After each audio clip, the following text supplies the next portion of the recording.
বাংলাদেশে যদি প্রয়োজন হয় একটা পদ্মা সেতুর বাজেট কিংবা একটা জাতীয় বাজেট কিংবা দুর্নীতিগ্রস্ত শেখ পরিবারের সকল দুর্নীতির সকল সমপরিমাণ টাকা আমাদের এই শিক্ষার্থীদের অঙ্গ প্রত্যঙ্গ স্থাপনের জন্য, চিকিৎসার জন্য সবার আগে ব্যয় করতে হবে। তাছাড়া বাংলাদেশ কোনোদিন স্বাধীন হতে পারে না।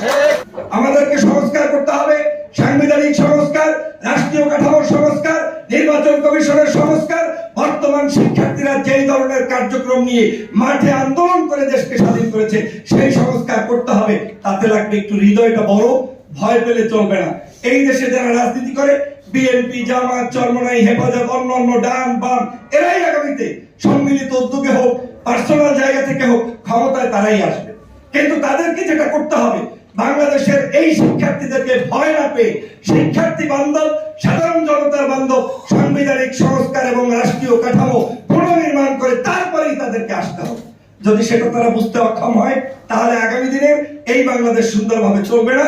আবারও 5 বছর, 10 বছর, 20 বছর পরে ক্ষমতার পালাবদল করতে গিয়ে আমাদের এরকম 2000 এমন আছে 5000 মানুষও হত্যার শিকার হতে পারে।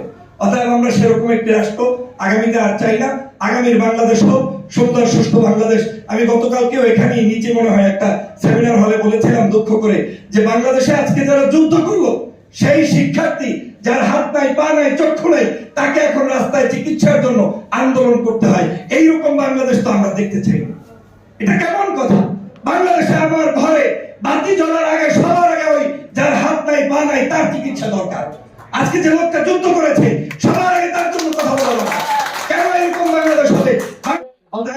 এই বৈষম্য দূর করার জন্যই আমরা আমাদের শিক্ষার্থীরা যে দাবি তুলেছে, এই দাবির পক্ষে রাখতে হবে। মনে রাখবেন, যেই দেশে গুণীজনের কদর হয় না, সেই দেশে কোনোদিন গুণীজন জন্মায় না। কত বড় ত্যাগ, কত বড় ভালোবাসা, কত বড় হৃদয় নিংড়ার অবস্থান থেকে তারা আজকে শহীদ হয়েছে।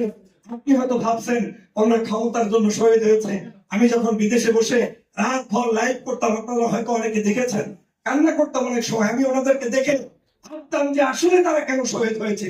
পরে আমি খুঁজে দেখলাম যে না, তারা আসলে সত্যিকার মাতৃভূমির জন্য শহীদ হয়েছে।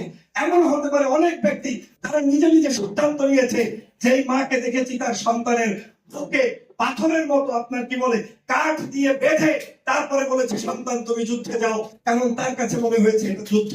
হাসিনা কিন্তু এমনি এমনি পালায় নাই। শেখ হাসিনা বাংলাদেশ থেকে পালিয়েছে, তখনই পালাতে ব্যর্থ হয়েছে যখন বুঝেছে তার অপরাধের সীমা এত বেশি হয়েছে, আর তিনি সুস্থ শরীরে থাকতে পারবে না, তাই তিনি পালিয়েছেন। অতএব আসুন, সময় সংক্ষিপ্ত, আমি স্পষ্ট ভাষায় বলতে চাই, আমরা আমাদের চেতনাকে যেন কোনোভাবে কোনো স্বার্থের কাছে মাথা নত না করি।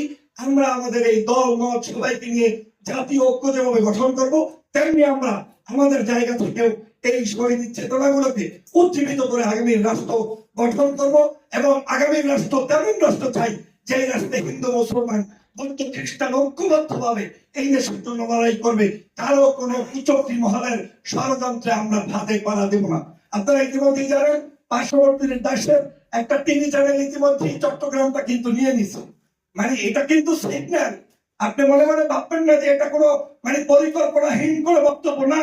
এইরকম পাগল ছাগল দিয়েই গোয়েন্দা বিভাগের লোকেরা সবার আগে বলায়, কারণ ওইটা ডিপ্লোমেটিক ভাষায় বলাইলে এটা অপরাধ, তাই পাগল দিয়ে বলায়।